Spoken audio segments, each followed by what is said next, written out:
கார்த்திகை மாதம் கடைசி ஞாயிற்றுக்கிழமையை முன்னிட்டு விரிஞ்சிபுரத்தில் உள்ள மார்க்கபந்தீஸ்வரர் ஆலயத்தில் பக்தர்கள் நூதன நேர்த்திக்கடன் செய்தனர்.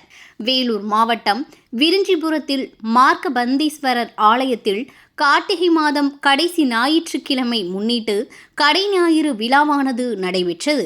இதில் ஆலயத்தினுள் உள்ள சிம்மக்குளத்தில் நள்ளிரவு 12 மணிக்கு குளித்து கோவில் உட்பிரகாரத்தில் ஈரத்துணியுடன் கையில் எலுமிச்சை பழம், வெற்றிலை பாக்கு போன்றவற்றுடன் படுத்து உறங்கினால் வேண்டுதல் நிறைவேறுவதாக பொதுமக்களின் நம்பிக்கையின் அடிப்படையில் குழந்தையில்லாத பெண்கள், திருமணம் தடை உள்ளவர்கள் ஆலயத்தில் படுத்து ஈரத்துடன் உறங்கி நேர்த்திக்கடனை நிறைவேற்றினார்கள். இதில் தமிழகம், ஆந்திரா, கர்நாடகா உள்ளிட்ட பல்வேறு மாநிலங்களைச் சேர்ந்த திரளான பக்தர்கள் பங்கேற்று வழிபாடு செய்தனர். இதில் கலவை சச்சிதானந்த சுவாமிகள், ரத்தினகிரி பாலமுருகனடிமை சாமிகள், அணைக்கட்டு சட்டமன்ற உறுப்பினர் நந்தகுமார், மாவட்ட ஊராட்சி தலைவர் பாபு உள்ளிட்டோர் பங்கேற்றனர். இந்த கடை ஞாயிறு விழாவிற்காக சிறப்பு பேருந்துகள் இயக்கப்பட்டது.